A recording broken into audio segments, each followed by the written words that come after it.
In the north of England, there is a pothole so large and so menacing that local legend says there are witches haunting its depths. Bullpot of the Witches, or just Bullpot for short, is something straight out of a children's fairy tale book. But for some who have dared to explore the dark mystery within, the results have been anything but kid-friendly. Tonight, we'll look at what is perhaps the most chilling event known to have ever occurred at this spooky site, and arguably one of the most gruesome fates to have ever befallen a doomed caver. This is the story of the deadly accident at Bullpot of the Witches. Our ill-fated tale begins in early February of 2015.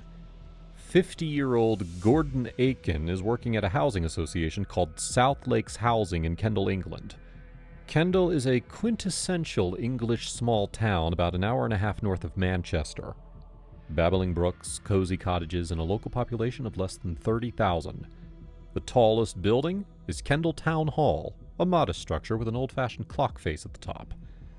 Aiken's office is just across a stone bridge that stretches across the River Kent.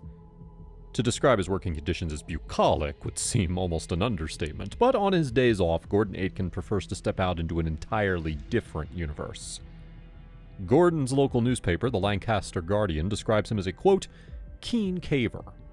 For years, Gordon has dedicated a substantial amount of his free time to entering and exploring a surreal world most UK residents probably don't realize is right underneath their feet. It's a vast network of caverns that constitute the bowels of the island of Great Britain. Like most people around the world, the majority of the UK population suffers from at least mild, if not major, claustrophobia. But Gordon Aiken is one of the rare Britons who actually thrives in confined spaces. To him, these underground labyrinths are not nightmares, but exhilarating adventures calling his name. One in particular happened to be calling his name on Thursday, February 12, 2015. Bullpot in West Kingsdale. Kingsdale is about 20 miles from Gordon's office along the River Kent. It's an easy half-hour drive down the A65, particularly in the light traffic of a Thursday afternoon. Gordon has been more than happy to dive into daunting caves all by himself in the past, but today, the adventure is even more exciting. He'll be in the welcome company of Sharad Mohammedi. She's a member of the Yorkshire Subterranean Society, and she might even be a bigger cave fanatic than Gordon is. Together, the pair head southeast on the A65. Along the way, they wind gently through almost nothing but green, rolling countryside. The landmark to indicate they've arrived is a 2,000-foot mountain called Gregreth. According to online databases, Bullpot of the Witches is hidden somewhere near the slopes of this mythical-sounding peak. However, like many caves, its precise location is not something you can simply type into Google Maps and follow directions to. After a certain point, you have to find your own way, following closely guarded word-of-mouth instructions, just as one might have many centuries ago.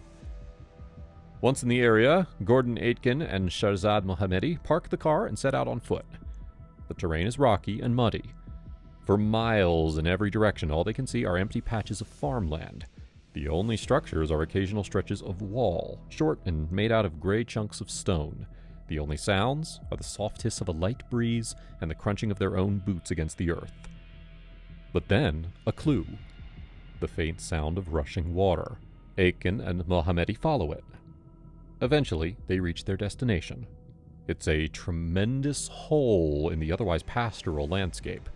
It's partially obscured by trees and foliage, but there can be no mistaking it.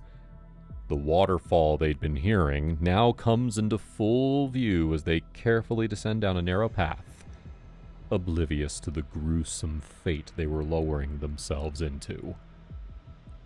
To anyone who has ever made it out to this site, the spooky allure is evident from the moment you arrive. Ferns, vines, and falling water surround a conspicuous opening that descends into a world obscured by darkness. It is both magical and terrifying.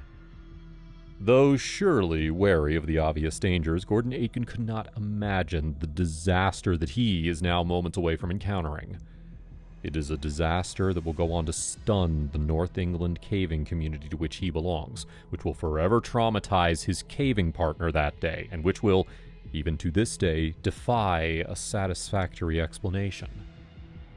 As Gordon Aitken and Shahrazad Mohammedi duck out of the sunlight and into the bull pot of the witches, they begin a perilous climb. No less than 262 feet hang open below them. Natural light quickly fails. The pair are relying on headlamps within minutes. Bull Pot of the Witches is no more welcoming to outside visitors than its name would suggest. Its rocky and uneven insides are perpetually wet and slippery. Most of its passageways, right from the very start, are breath-quickeningly cramped. Navigating your way down is as much a three-dimensional puzzle as it is a wrestle with physical danger. Gordon and Shahrazad can afford none of their attention to any thoughts of life outside the cave. All their focus must be directed to the here and now. Each hand placement, each footstep, each position matters. It is unknown how long it takes them, but eventually the pair reach an extraordinary depth of over 200 feet. Confined spaces have now occasionally given way to larger rooms, echoing, pitch-black cathedrals buried way below the only world most of us have ever known. It is at about 213 feet below the entrance that Shahrazad Mohammedi suddenly hears a massive thud. Normally, the instinctive reaction of any caver is to think their colleague has fallen. The sound did come from up ahead, right about where she thinks Gordon Aitken probably is, but this thud was much too loud and much too forceful to have come from a human body. Stupefied, she calls out to Gordon. Her raised voice bounces hauntingly all the way down the walls and back up at her, but eventually trails off without any response. There was nothing to hear but the soft plinking of water droplets all around her. Heartbeat pounding, Shahrazad makes her way forward, moving as quickly as she can. She calls out again, but gets the same result. Several meters further into the deepest recesses of Bull Pot of the Witches, Shahrazad is suddenly hit with an unbelievable image, one which will surely be scarred into her memory forever. A tremendous boulder, larger than a refrigerator and weighing more than most cars, lies freshly fallen in her path. Protruding from underneath the boulder is a human arm. An arm that wears the same clothing as Gordon Aitken. There is only one possible explanation, but Shahrazad has no time to panic. She has to act. Scrambling across the slippery rock, she grabs hold of the motionless arm. Maneuvering awkwardly, she manages to press 2 fingers against the underside of Gordon's wrist, hoping and praying to find a pulse. She finds none.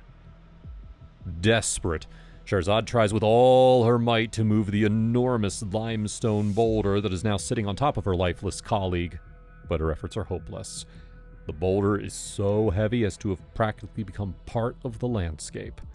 It is completely immovable. At 6:35 p.m. that evening, local authorities receive a distress call from a cave near Greygreth. Shahrazad Mohammedi has had no choice but to exit the cave by herself and call for help.